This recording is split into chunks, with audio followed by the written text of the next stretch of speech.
నాకు అర్థమైందిలే, నేను ఇవాళ రాను. నిన్న నాకు సరైన శాస్తి జరిగింది, నేను తాగుడు మానేశాను. తాగుడు కూర్చోండి, ఎవరు చెప్పారు నీకు? ఇలా చూడు, నేను తీసుకున్న అప్పుని తీర్చడానికే వచ్చాను. అరే, అప్పు తీర్చడానికి ఒక్కడెళ్తే చాలదా? ఊరికే తోడుకి రారా. మన బామ్మ మీద ఒట్టేసి వచ్చా, నన్ను తాగమని ఇబ్బంది పెట్టుకో. రే, ముందు నేనే తాగలేదురా. నిన్ను తెచ్చిన అప్పుని తీర్చకపోతే నాకు ఈరోజు నిద్ర పట్టదురా. రా రారా. సరే వస్తా. ఇదేం సరిపోతుంది, నాకు లార్జే కావాలి. ఏంటి జోసఫ్, త్వరగా మొదలు పెట్టేసావు? ఇప్పుడే నీ గురించి మాట్లాడుకుంటూ ఉన్నా, ఇంతలో నువ్వే వచ్చావు.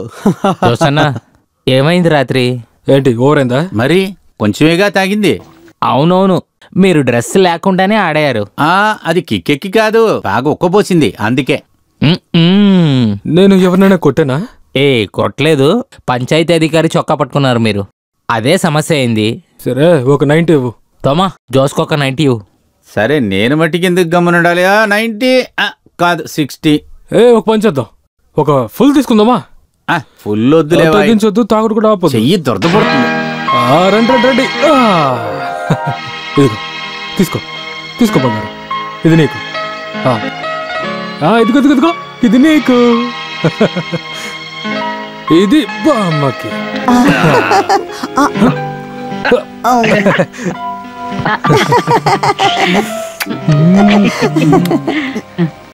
రే ఇక్కడ రా. ఏంటి ఇదేంటి? క్యారెట్. 24 గంటలు ఇదే పనే నీకు? అయ్యో కమలన్న, ఎంత తిన్నా కూడా ఈ ఒళ్ళు అసలు పెరగట్లేదన్నా. ఎక్కువ ఊదక పగిలిపోద్ది. సరేరా, నీ ఒళ్ళు పెంచడానికి నేను ఒక ఐడియా ఇస్తాను. గోని. గోనె? గోని కాదు, గోని సంచి పట్టుకో. నువ్వు తింటానికి, ఒళ్ళు పెంచడానికి. అవ్వ వైకోలు తినకూడదు, ఇవి తింటే ఒంటికి మంచిదని తీసుకురమ్మని చెప్పుంటారు, అంతేగా. నువ్వు ఎక్కువ మాట్లాడకరా. ఏంటి? నాకు కాదురా, నీకు. మీ తల మీద పెట్టుకోండి. అక్కడ చూడు, ఎవరు వస్తున్నారు. పరా తీసుకో. చేత్తనాయాల. అని బంగారం, అని బంగారం. ఏంటన్నయ్య? ఇలా రామ్మా. ఎప్పట్లాగే పుట్టినరోజు తరపుగా నా గిఫ్ట్ ఇవ్వండి. ఇదిగో పట్టుకోండి. ఇదిగో తీసుకోవే బంగారం. అమ్మా, నేను క్లాస్కి వెళ్ళొచ్చా? ఇక్కడదో సమస్య అనిపిస్తోంది.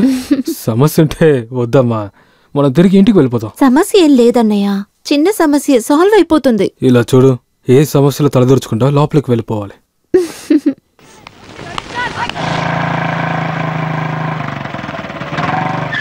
హలో.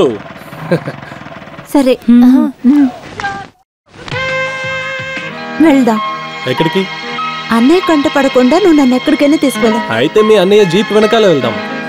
గొడవ పడకపోతే నీకు నిద్ర పట్టదుగా. అబ్బే, ప్రొద్దున్నే మధ్య మూడులో ఉన్నట్టున్నావు. చెప్పాను, ఎక్కడికి వెళ్దాం? చేతిలో ఎంత డబ్బు ఉందో చూసుకుని ఎక్కడికైనా వెళ్దాం. బండి స్టార్ట్ చేయి.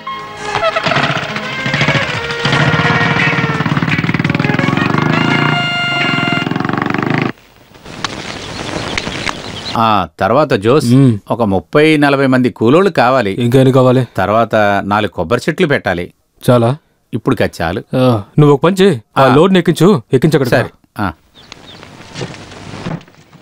రే, పాల్ డాక్టర్ చెప్పిన ప్లేస్ కి ఒక 6 లోడ్లు ఇటుకలు ఎక్కించి పంపించరా. డబ్బులు ఎవరిస్తారు? అది వాళ్ళు చూసుకుంటారులే, నువ్వు మూసుకోనుండు. అరే కృష్ణ, నెల్లూరు నుంచి వచ్చిన వాళ్ళు ఎలా పని చేస్తున్నారా? వాళ్ళని మీరు చూడటం కాదు, మీరు కూడా పని చేయండి. ఈశ్వరి 4 వయసు, 42. అదేంటి, నేను ముందరే వచ్చాను కదా. అలాగే నువ్వు చెప్తే చాలా. అవునయ్యా, ఆయనే ముందొచ్చారు. నేనే ముందు వెళ్ళాలి. వెళ్తావు. అసలు ఇక్కడికి వచ్చిన వాళ్ళకి అసలైన రోగం ఏంటంటే, ఇలా లోపలికి వెళ్ళారా, ఇలా బయటికి వెళ్ళిపోవాలి. మొఖాలు చూడకండి, నేనన్నా నిజమేగా. ఈశ్వరుడు వచ్చినా ఈశ్వరి వచ్చినా నాకేంటి. అయ్యో, వైఫ్ ఈస్ కమింగ్. పదవే. అయ్యో, జాలీగా ఉండటానికి ఇదేమన్నా హోటల్ రూమ్ కాదు కదా. ఇక్కడ ఊరికే ఉండే బదులు వెళ్ళి అక్కడ పంచుడు. బామ్మ అప్పటి నుంచి అరుస్తూనే ఉన్నారు. బామ్మ అరిసిందంటే అది కడుపులు నింపుతోనే, పండు తిన్నందువల్ల కాదులే. నువ్వు కూడా ఒక 1/2 డజన్ తినవే. ఏంటి? నేను కూడా ఒక 1/2 డజన్ తింటేనే వెళ్తాను. సరేరా. ఈశ్వరుడు ఎవరన్నా వెళ్ళండి, నాకేంటి.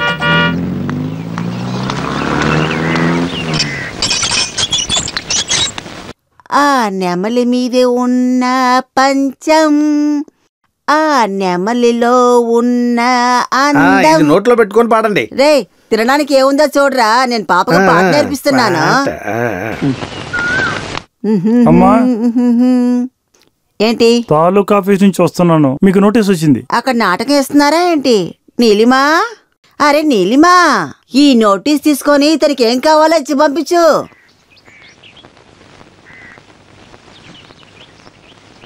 ఓ సంతకం చేశారంటే నేను బయలుదేరుతాను. సంతకం పెట్టాలా? ఇది తాలూకా ఆఫీస్ నుంచి వచ్చిన నోటీస్ అండి. అమ్మా, అదేమిటో ఒకసారి చూడు.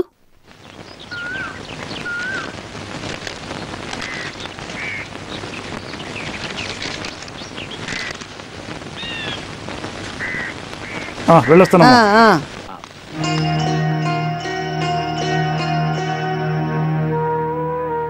ఎందుకని నోటీస్ చేశారు?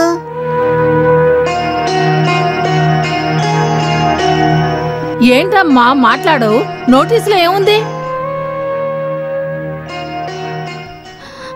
మన ఇల్లు పొలం జప్తి చేస్తున్నారు. జప్తా? అమ్మా, జోస్ బ్రాండీ కొట్లు తాగినందువల్ల వచ్చింది. ఎన్నిసార్లు చెప్పినా అది పట్టించుకోనందువల్ల ఇప్పుడు ఇల్లు పొలం జప్తి చేస్తామన్న నోటీస్ ఇది.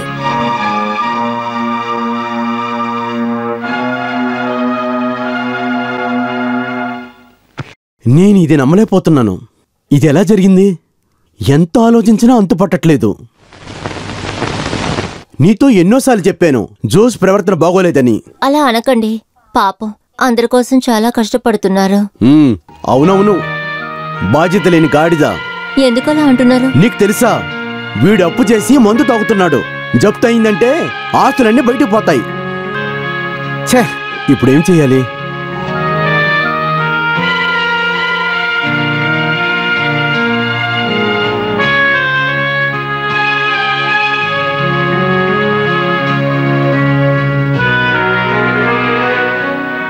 మనందరం సహాయం చేయాలి.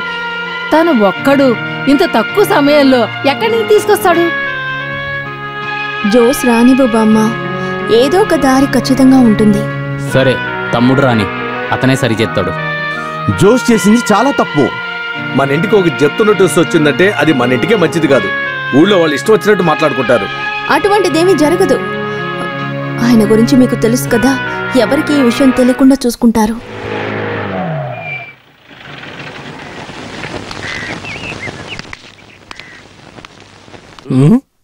ఏంటి ఎప్పుడు లేనట్టు మధ్యాహ్నం అందరు కలిసి కూర్చుని మాట్లాడుతున్నారు? ఏమైనా సమస్య? ముసలోళ్ళు ఎవరన్నా లేచారా? బామ్మ ఎక్కడ? అనవసరంగా మాట్లాడకు. ఏమైంది? ఎవరేం మాట్లాడడం లేదు. ఏం చెప్పమంటావు? 26 లక్షలకి జప్తు నోటీస్ వచ్చింది. జప్తీ నోటీసా? అందుకే మీరందరూ ఇలా మౌనంగా కూర్చున్నారా? ఏరా చూసావా, 6 అంట. 6 36. వీళ్ళకేం పనేం లేదా? దానికోసం కదా. నీకు తమాషాగా ఉందా? ఇక్కడ మా అందరి కడుపు మండుతుంటే ఓ పంచే, నీ కడుపులో నీళ్లు పోసుకో, మంట తగ్గుద్ది. ఇప్పుడు ఆ విధంగా అంతా ఏం జరగబోయేది లేదు. జప్తి అంట. వాళ్ళు ఎప్పటి నుంచో అదే చేస్తున్నారు. వాళ్ళకి డబ్బులంతా ఎప్పుడో ఇచ్చేసాం. అయినా కూడా నెల నెల నోటీసులు. దీనంతా ఎవరు మైండ్లో పెట్టుకుంటాడు? ఒకవేళ నువ్వు ఇచ్చేసి ఉంటే ఆ ఆఫీసర్ను చూసి నువ్వు మాట్లాడచ్చు కదా. అరే, దానికి సమయం ఉండాలిగా. పంచాయతీ ఆఫీస్కి వెళ్తే ఒక రోజంతా గడుస్తుంది. నువ్వు కేర్ఫుల్గా చూసుకుంటావు నాకు తెలుసు. మీరందరూ కలిసి నన్ను భయపెడుతున్నారు. నువ్వెంత బాధ్యతగా ఉంటావో నాకు తెలీదా? రేపు ఆఫీసర్ని కలిసి విషయం ఏంటో మాట్లాడు. దీనివల్ల ఎవరికి హార్ట్ అటాక్ రావద్దు. ఈ అప్పుని ఎలా తీర్చాలో అలా తీరుస్తాను.